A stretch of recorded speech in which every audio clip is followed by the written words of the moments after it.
Bloodstains don't wash out of silk easily. Vincent Corletti learned that lesson the hard way, not from a rival syndicate, but from a quiet waitress serving martinis at a downtown club. She looked like fragile glass, but underneath her apron hid the most lethal right hook in Brooklyn. The air inside the brass lantern was thick with the scent of expensive cigars, spilled bourbon, and old money. Tucked away in the shadows of Hell's Kitchen, the upscale speakeasy was a neutral ground for the city's most dangerous men. For Cassidy Gallagher, it was just a place to pay the bills. Cassidy wiped down the polished mahogany bar, her movements mechanical, her eyes scanning the room with a hyper-vigilance she couldn't turn off. She was 24, with bruised knuckles carefully hidden beneath thick layers of liquid concealer and a mountain of debt left behind by her estranged brother, Declan. She kept her head down, served the drinks, and ignored the lingering stares of the city's worst predators, until the front doors swung open, sucking the oxygen straight out of the room. Vincent Corletti had arrived. He moved like a man who owned the very concrete beneath the building. At 28, Vincent was the newly crowned underboss of the Corletti crime family, having recently seized control of the West Side docks through a trail of blood and shattered kneecaps. He wore a custom midnight blue Brioni suit, his dark hair slicked back his jawline, sharp enough to cut glass. Arrogance radiated off him in waves. He was flanked by 3 heavy-set enforcers, but Vincent was the undeniable center of gravity. "VIP booth, sweetheart," sneered Dominic Vincent's right-hand man, snapping his fingers at Cassidy. "And bring the Macallan 25. Leave the bottle." Cassidy felt her jaw tighten. She hated the snapping. She hated the entitlement. But the debt loomed over her head like a guillotine, so she balanced the heavy crystal tray on her hand and navigated the crowded floor toward the velvet-roped booth. Vincent was slouched back against the red leather, a cigarette hanging lazily from his lips. He wasn't paying attention to the room. He was arguing in hushed, furious tones with Dominic about a missed shipment. "I don't care if the Port Authority was crawling all over Pier 40. Vincent's voice was a low, dangerous gravel. "I pay you to move the cargo. Dom not give me excuses." Cassidy approached the table, keeping her breathing even. "Your Macallan, gentlemen." She reached down to place the heavy bottle on the table. As she did, Dominic, agitated by Vincent's dressing down, threw his hands up in frustration. His heavy forearm clipped the edge of Cassidy's tray. Gravity took over. The crystal tray tipped. Most waitresses would have screamed or jumped back. Cassidy's instincts, honed in a very different environment, kicked in instantly.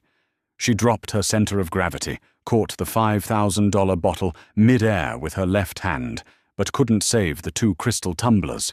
They shattered against the edge of the table, sending amber liquid splashing directly onto Vincent Corletti's polished Oxfords. The booth plunged into a dead, terrifying silence. The music in the club seemed to stop.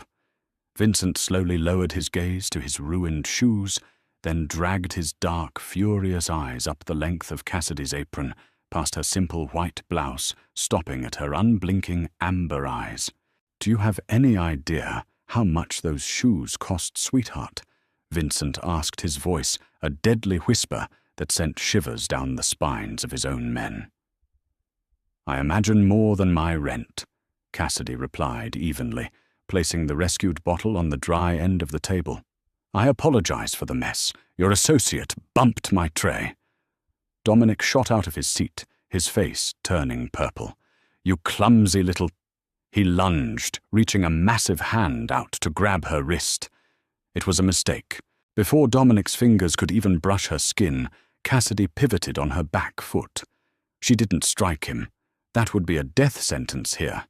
But she slipped outside his reach, tapped his elbow with surgical precision to throw off his balance, and let his own momentum send him crashing hard into the mahogany table. Vincent's eyes widened. He sat up slowly, the cigarette forgotten. He had seen thousands of bar fights, but he had never seen a waitress move with the fluid, calculated mechanics of a slip and parry.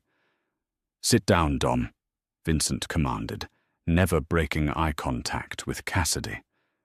"You're embarrassing me." Dominic scrambled up, humiliated, but Vincent waved him off. The Mafia boss leaned forward, resting his elbows on his knees, staring at Cassidy like she was a puzzle he suddenly desperately wanted to solve. "You didn't even blink," Vincent noted, a dark smirk playing on his lips. "Most girls in this club would be on their knees begging for forgiveness right now." "I save my knees for praying, Mr. Corletti," Cassidy said flatly. "And I don't pray to you." A low chuckle vibrated in Vincent's chest. The arrogance returned, masking his genuine intrigue. "Tough girl. I hate tough girls. It's always an act." He stood up, towering over her. "You think because you dodged a drunk gorilla you're dangerous. In my world, little girls who talk back get broken." Cassidy looked at his stance. He was too heavy on his front foot. His chin was completely unprotected. "In your world, maybe," she said quietly. "In mine, a guy who stands with his chin up like that gets knocked out in 10 seconds. The collective gasp from the booth was audible. No one spoke to the underboss like that. Vincent's eyes flared with a lethal mix of fury and raw, undeniable heat. He took a step closer, invading her space, smelling faintly of gunpowder and expensive cologne. "Is that a fact?" "Physics is just physics," Cassidy shrugged, turning to walk away. "Hold on!" Vincent barked, his voice echoing over the jazz music. He pulled a thick wad of $100 bills from his jacket and tossed it on the table. "You think you know how to fight, waitress? Let's see it." Cassidy paused, looking back over her shoulder. Vincent laid out the terms, his voice dripping with condescension. "The venue O'Rourke's Iron and Blood, his private underground gym in the Brooklyn Navy Yard. Tomorrow night, at midnight. The match 3-minute rounds, just the two of them in the ring. The stakes. If you last 3 rounds without crying, I'll hand you 50 grand in cash. Enough to pay off whatever pathetic debt has you working in this hellhole. The penalty. But when I drop you, you belong to me.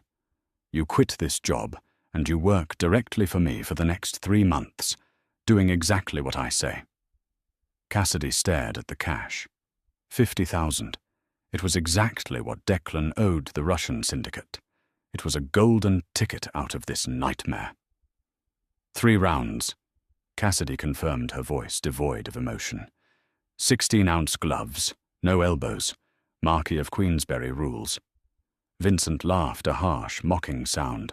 "Whatever helps you sleep tonight, sweetheart. Try not to run away." O'Rourke's Iron and Blood was a temple of violence. Tucked beneath the rusting skeleton of the Brooklyn Navy Yard, it was a cavernous warehouse filled with heavy bags, peeling mirrors, and the permanent stench of sweat leather and iron. By 11:45 p.m., a small crowd of Corletti's inner circle had gathered. Men in expensive suits smoked cigars, passing stacks of cash back and forth, making side bets on whether the waitress would even show up, or if Vincent would put her in the hospital in the first 30 seconds.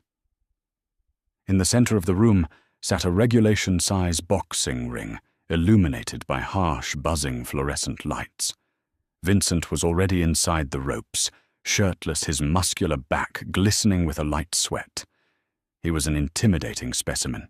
Scars crisscrossed his ribs, souvenirs from his rise to power, and heavy tribal tattoos curled around his thick biceps. He was pounding his wrapped fists together, shadowboxing with brutal heavy haymakers. He wasn't a professional, but he was a seasoned brawler.